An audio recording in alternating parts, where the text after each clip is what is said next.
आज फिर हम एक नए वीडियो के साथ हैं जिसमें आप लोग के लिए ढेर सारा हमने इम्पोर्टेंट एमसीक्यूज के रूप में लाया है। तो कीप वाचिंग आवर चैनल। आइए देखते हैं video. Question is outsiders claim against the assets of the business is called. Outsider जो है बिजनेस का, वो अगर किसी एसेट के लिए बिजनेस में अगर क्लेम कर रहा है तो वो चीज़ क्या कहलाता है। देखिए ये बहुत सिंपल क्वेश्चन है, लेकिन क्वेश्चन को क्या किया है, घुमा के पूछा गया है। आउटसाइडर यानी कि जो हमारा कोई और है, जो इंटरनल और एक्सटर्नली हमसे डायरेक्ट नहीं जुड़ा हुआ है, और वो हमसे अगर किसी चीज़ की मांग कर रहा है, ठीक, फ्रॉम आवर एसेट, तो वो क्या चीज़ हो सकती है। तो simply that can be our liability, यानी कि बाहरी के द्वारा अगर कुछ मांगा जा रहा है तो वो अपनी क्या चीज़ होगी, तो that is the liability. Right, now the next question. The accrual basis of accounting records revenues when they are. देखिए अकाउंटिंग ऐसे तो नहीं चलता, अकाउंटिंग में बहुत सारे अकाउंटिंग के रूल्स होते हैं, तो उसी में से एक रूल है एक्रूअल बेसिस रूल। इसके बेसिस पे कह रहा है कि किसी भी अकाउंटिंग में रिकॉर्ड किसी भी रेवेन्यू को कब की जाएगी, यानी कि कोई ऐसा रेवेन्यू है जो आपका किस स्टेज में जा कर के रिकॉर्ड हो सकता है। व्हेन दे आर कलेक्टेड, कोई रेवेन्यू जब कलेक्ट हो, क्या इस टाइम में, जब वो अर्न हो उस टाइम में, या कॉन्ट्रैक्टेड है, या फिर रेडली अवेलेबल फॉर यूज़। तो देखिए जब आप अर्न कर लेते हैं, राइट, जिस वक्त आप अर्न कर लेते हैं उसी वक्त आप अब इसका रिकॉर्डिंग कर सकते हैं अपने जर्नल में। एक्रूअल बेसिस बोलता है कि when ever you earn your revenue you have to pass the journal entry. So the correct answer is answer B. Right, when the earned, then we can record them in the accounting. Now the next is in balance sheet fixed assets are shown at। देखिए बहुत important question है कि balance sheet में fix asset को हम कैसे कब किस प्राइस पे दिखाते हैं। ठीक है, कॉस्ट प्राइस पे, मार्केट प्राइस पे। मान लीजिए कोई एसेट है जिसका प्राइस 1 लाख है, राइट, अभी, और दूसरा वही वस्तु 10 दिन पहले 10 लाख रुपए की थी।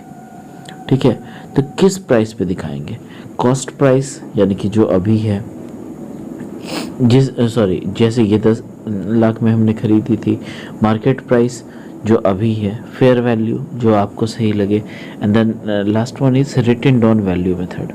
तो रिटन डाउन वैल्यू मेथड के ही थ्रू लिखते हैं, यानी कि whichever the price is low that we have to right.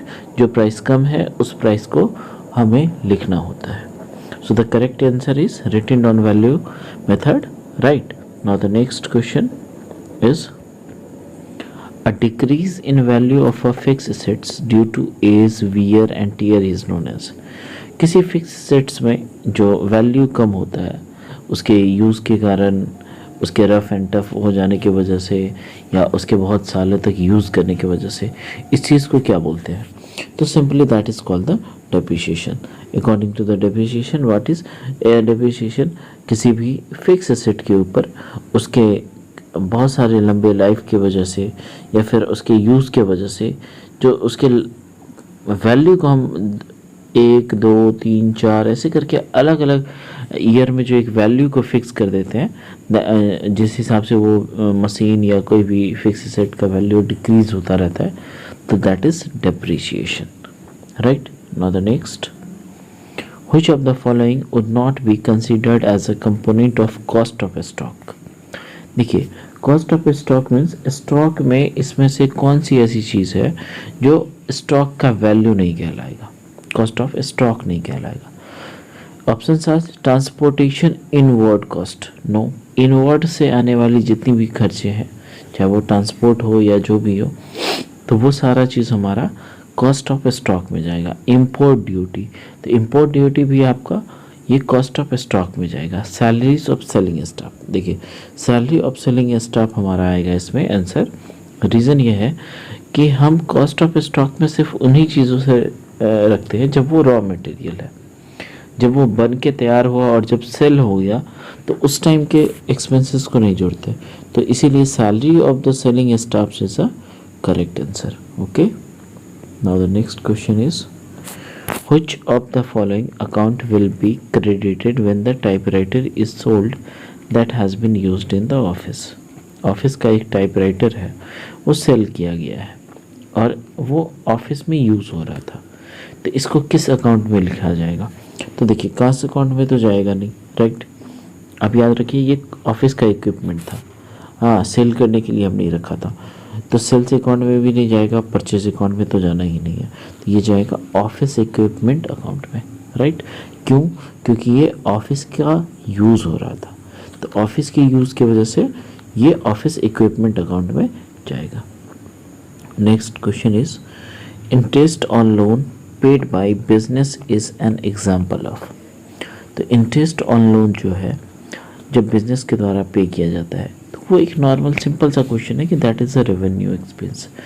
जब हम लोन लिए हुए हैं या बिजनेस में तो उसके ऊपर जो इंटरेस्ट होता है बार बार, वो इंटरेस्ट हमारा रेवेन्यू एक्सपेंस कहलाता है, क्योंकि वो हर साल का और या फिर एक पर्टिकुलर पीरियड का होता है, तो that is a revenue expenditure, right. That is not a income, that is not a asset, and that is not a return inward. Now the next, which of the following is an example of business liability? Very simple question कि which one is a liability? So land is not a liability, building is not a liability, cash is not a liability, so the liability is creditors. Why that is a liability?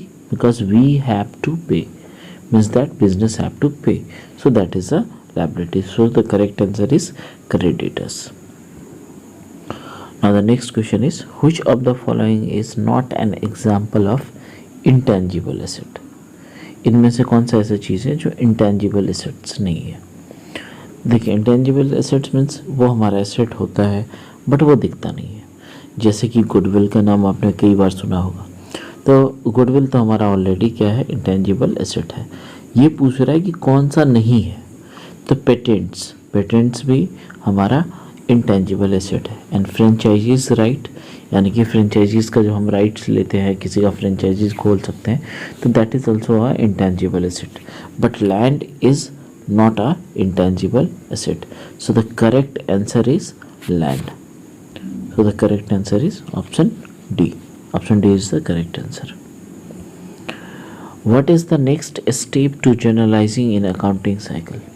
Now the next and last question is कि next step क्या है generalising के लिए, यानी कि journal हमने किया, accounting cycle का पूछ रहा है, तो after the generalizing what is the next step? Journalizing को हम लोग क्या बोलते हैं? That is called the recording, but when we do after the recording that is called the posting.